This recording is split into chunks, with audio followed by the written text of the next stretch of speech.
सत श्री अकाल जी। वाहिगुरू जी का खालसा, वाहिगुरू जी की फतेह। घरे बैठे हैं ਅਸੀਂ तलवाड़ा पिंड, बाबा तलवाड़ा जी के घरे माता भी नाल बैठे आ। पहली गल तो हुण ये आ भी बाबा जी नूं असीं जल्दी तो जल्दी जेल चों बाहर लैके आईए, क्योंकि सारा पंजाब ही बाबा जी दे नाल खड़ा, इहदे च कोई शक नहीं। या साडा जुगराज आ, उहदी भी बेल एप्लीकेशन लगी हुई आ, ते जुगराज दी बेल भी मंजूर होवे, ये वाहिगुरू नूं अरदास आ। बाबा जी की बेल भी मंजूर होवे, वाहिगुरू नूं ये भी अरदास आ साडी। ते साडा तां परिवार आ जी, परिवार दे नाल फिर दुख सुख च साडे परिवार भी सांझे आ, साडा खून भी सांझा ते दुख सुख भी सांझे आ। सो इसे लई रूबरू होए आ भी कुछ परिवारक दिल दीयां गल्लां करिए। एक गल बड़ी जरूरी जिहड़ी करनी सी वो ये आ भी कुछ दिनां तो एक फोटो जिहदे च तीर आ मेरे हत्थ च, वो बड़ी वायरल हुई। फिर कोई होर कई तरह दी पोस्टां वायरल हो रही हैं जिथे संत जरनैल सिंह भिंडरां वालियां दे नाल मेरा कंपैरिजन किया जा रहा, या ये कह लो भी यही कहा जा रहा भी उन्हां तो बाद देखो सानू एक होर आगू मिल गया। एक मैं संगत नूं बेनती करना चाहना, हथ जोड़ के बेनती करना चाहना भी संत सी जिहड़े एक रूहानी शख्सियत सी, ते मैं एक आम मनुख हाँ, बड़ियां कमियां मेरे च, ते उन्हां नाल मुकाबला तां किसी भी लैवल ते जाके नहीं हो सकता। उन्हां दे पैर अरगे भी नहीं आपां जे ऐं कहीए। क्यों ये गल समझ नहीं साडे लई क्यों बड़ी जरूरी हुंदी आ। एक ना सेंस ऑफ प्रपोर्शन हुंदा भी बंदिआं नूं कित्थे क रखना। एक रूहानी संत जिहड़ी शख्सियत ते एक बंदा आम मनुख जिहड़ा दुनियावी मनुख जिहड़ा आपां कह सकते हैं, ਉਹਦੇ 'ਚ कोई मुकाबला ही नहीं हो सकता इन्हां गल्लां 'ਚ। सो जिन्नी क मेरी समर्था, मैनू उस समर्था तक समझिया ते रखिया जाना चाहिए। वो तो उपर आपां ना गल नूं लैके जाइए, ये बड़ी जरूरी आ साडे लई गल समझनी, क्योंकि असीं कई वारी इस गल 'च खता खा जाने आ।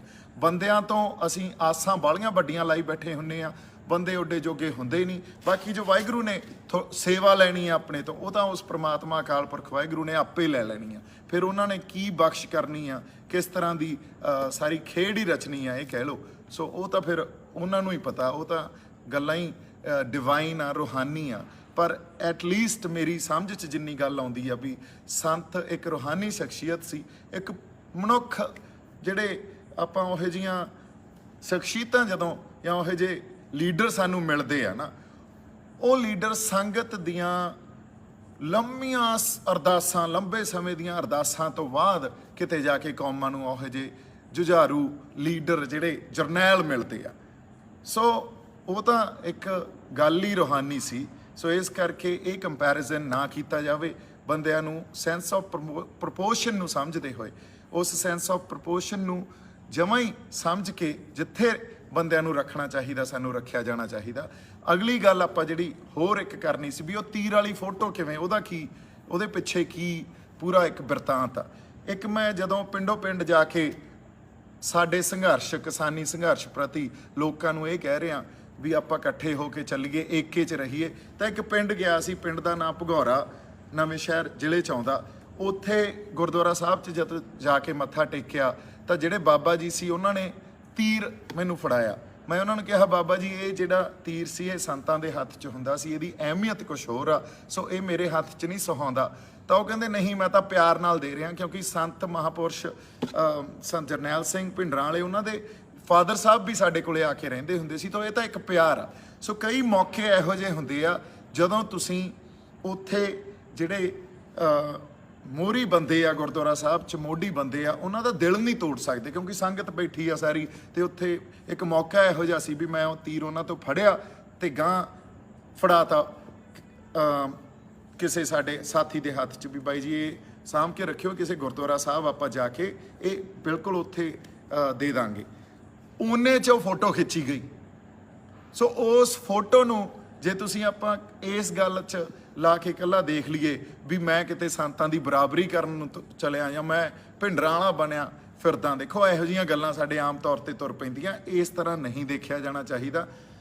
मेरे तो जे कोई खता हुई है इस गल च, ਉਹਦੇ ਲਈ भी मैं थोड़ी कचहरी च हाजिर हाँ, पर वो बिल्कुल ही एक ਓਨੈਸਟ ਜਾਂ ਜਿਹੜੀ ਇਮਾਨਦਾਰੀ ਨਾਲ ਜਿਹੜੀ ਗੱਲ ਸੀ ਉਹ ਤੁਹਾਡੇ ਸਾਹਮਣੇ ਰੱਖਤੀ ਆ। ਸੋ ਉੱਥੋਂ ਕੁ ਤੱਕ ਇੱਕ ਸੈਂਸ ਆਫ ਪ੍ਰਪੋਰਸ਼ਨ ਨੂੰ ਸਮਝਦੇ ਹੋਏ ਮੇਰੀ ਜਿਹੜੀ ਸਮਰੱਥਾ ਉੱਥੋਂ ਕੁ ਤੱਕ ਮੈਨੂੰ ਰੱਖਿਆ ਕਰੋ। ਪੰਜਾਬ ਲਈ, ਪੰਜਾਬ ਦੇ ਲੋਕਾਂ ਲਈ, ਸਾਡੀ ਧਰਤੀ ਲਈ ਆਪਾਂ ਤੁਰੇ ਆ ਤੇ ਉਹਦੇ ਲਈ ਹਮੇਸ਼ਾ ਹੀ ਆਪਾਂ ਜਿੰਨਾ ਕਿ ਸਾਡੇ ਅੰਦਰ ਦਰਦ ਆ ਸਾਰਿਆਂ ਦੇ ਆਪਾਂ ਤੁਰੇ ਰਹਾਂਗੇ।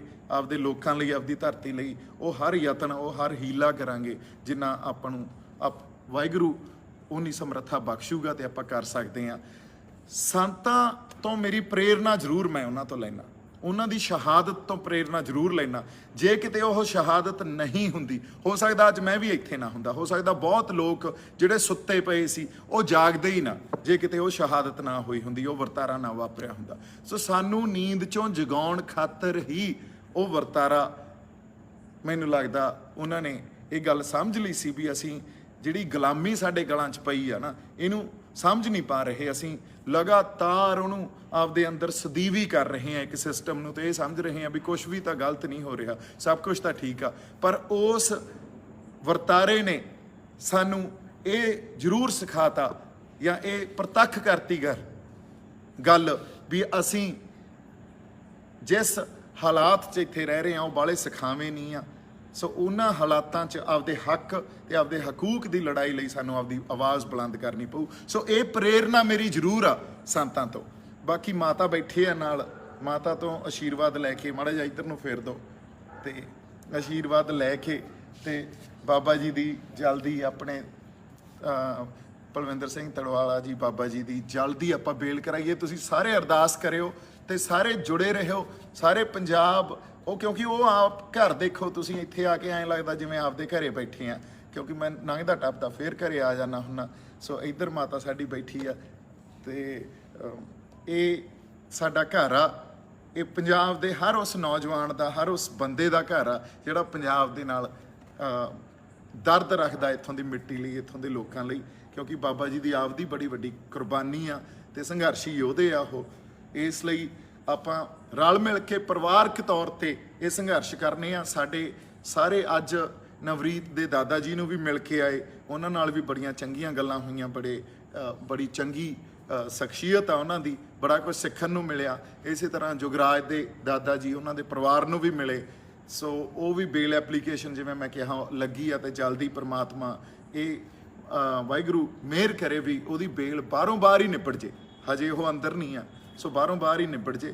ਸਾਰਿਆਂ ਲਈ, ਲੱਖੇ ਲਈ ਵੀ ਆਪਾਂ ਉਵੇਂ ਹੀ ਖੜੇ ਆ, ਸਾਰਿਆਂ ਲਈ ਖੜੇ ਆ। ਜਿੱਥੇ ਜਿੱਥੇ ਕੋਈ ਧੱਕਾ ਹੋਊਗਾ ਆਪਾਂ ਆਪਦੀ ਆਵਾਜ਼ ਜ਼ਰੂਰ ਬੁਲੰਦ ਕਰਾਂਗੇ। ਬਾਕੀ ਇੱਕ ਗੱਲ ਬਹੁਤ ਜ਼ਰੂਰੀ ਆ ਕਰਨੀ, ਉਹ ਇਹ ਆ ਵੀ ਕਿਸਾਨੀ ਸੰਘਰਸ਼ 'ਚ ਪਲਾਂਟਡ ਕੌਣ ਆ ਤੇ ਗਦਾਰ ਕੌਣ ਆ। ਇਹ ਗੱਲ ਕੱਲ ਮੈਂ ਇਸ ਤੇ ਇੱਕ ਪੂਰਾ ਸੈਸ਼ਨ ਕਰੂੰਗਾ। ਇਹ ਗੱਲ ਤੱਥਾਂ ਦੇ ਆਧਾਰ ਤੇ ਆਪਾਂ ਕਰਾਂਗੇ, ਕਿਸ ਬੰਦੇ ਨੂੰ ਪਲਾਂਟ ਕੀਤਾ ਸਰਕਾਰ ਨੇ, ਕਿਹੜਾ ਬੰਦਾ ਗਦਾਰ ਆ, ਤੇ ਸਾਨੂੰ ਹੁਣ ਇਹ ਗੱਲਾਂ ਨੂੰ ਸਮਝ ਕੇ ਏਕੇ 'ਚ ਕਿਵੇਂ ਚੱਲਣਾ ਚਾਹੀਦਾ। ਸੰਘਰਸ਼ ਪੰਜਾਬ ਦਾ, ਸੰਘਰਸ਼ ਸਾਡਾ, ਉਹ ਸੰਘਰਸ਼ ਅਸੀਂ ਜਿੱਤ ਕੇ ਆਈਏ, ਸਾਡੀ ਇਹੀ ਅਰਦਾਸ ਆ ਦਿਨ ਰਾਤ। ਕਿਉਂਕਿ ਸੰਘਰਸ਼ ਜੇ ਜਿੱਤਾਂਗੇ ਤਾਂ ਪੰਜਾਬ ਦੀ ਜਿਹੜੀ ਆਉਣ ਵਾਲੀ ਭਵਿੱਖ ਦੀ ਨੁਹਾਰ ਹੀ ਬਦਲੀ ਜਾਊਗੀ। ਸੋ ਇੰਨੀਆਂ ਕੁ ਬੇਨਤੀਆਂ ਤੁਹਾਡੇ ਨਾਲ ਕਰਨੀਆਂ ਸੀ। ਮੇਰੇ ਵੱਲੋਂ ਬਹੁਤ ਸਾਰਾ ਪਿਆਰ ਤੇ ਸਤਿਕਾਰ। ਜਿਉਂਦੇ ਵਸਦੇ ਰਹੋ। ਵਾਹਿਗੁਰੂ ਜੀ ਕਾ ਖਾਲਸਾ, ਵਾਹਿਗੁਰੂ ਜੀ ਕੀ ਫਤਿਹ।